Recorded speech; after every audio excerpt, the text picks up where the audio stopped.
Yes, teenagers should play games in the art room too. Get ready because in this video, I'm going to share 3 really fun art games you should try.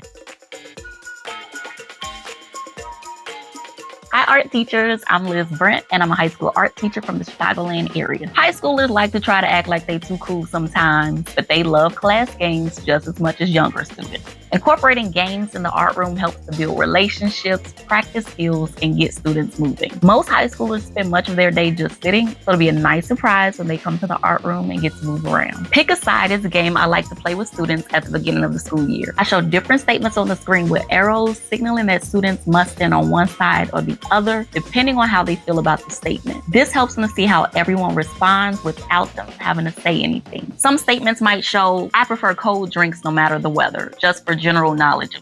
Or it may be more specific to the class, like I prefer digital drawing versus traditional. I like to mix up the statements between art-related and not to keep students more engaged, especially for those who may not like art as much right away. As the class gets more comfortable with each other, you can get into deeper statements later, which could turn into a good critique or debate. This activity can also be used for analyzing artwork and getting feedback on different aspects of the class. Next, call on volunteers to share why they picked a certain side. This could create a discussion for students to elaborate on their opinion. Use this time to teach students about respecting each other's opinions, even if they disagree with one another. This will help set the standard for future class discussions. Another great way to get students connecting and moving is with a scavenger hunt, but with riddles. I like to use this at the start of the semester to get students moving around the room and finding out where everything is. Some of these riddles might include, I come in a roll and stick to things, or I'm sharp and can cut things in half. You can find me in the drawer near the window. With this activity, students are placed in groups of 3 to 4 and are given all of these riddles on one sheet. They must work together to solve the riddles and find all of the items mentioned. Once found, they will bring all of these items to their desk for me to check their sheet. After they've found everything and I've marked their sheet, they must return everything to where it belongs. A well-designed game is incredibly effective for an enjoyable class culture and retaining learned information. Discover the fundamentals of a good art room game, along with ideas to practice art history, creativity, and vocabulary with the PD Pack,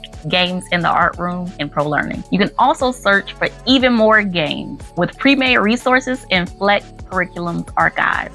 We'll put links for each in the description box below. Spot the Difference is another game I like to use throughout the year when students need a brain break. There are many different websites that have Spot the Difference images you can use to reference, but you can also create your own. Typically, these images have a picture on the left and the right, and they're almost identical but have subtle differences, usually about 5 differences. This game is fun to play with a whole group or even with students in small groups. This is another one that helps teach students essential skills for the classroom. Taking the time to look at differences in images helps students practice observing details and communicating what they see. Instead of just pointing to areas of the image, you can ask them to describe what the differences are, where they see them, and how they are different. They'll think they're just having fun comparing pictures when they're really practicing analyzing like a pro. Games are great for getting to know your students and to help them get to know you better too. Comment below to share what's a get to know you game that works well for your students.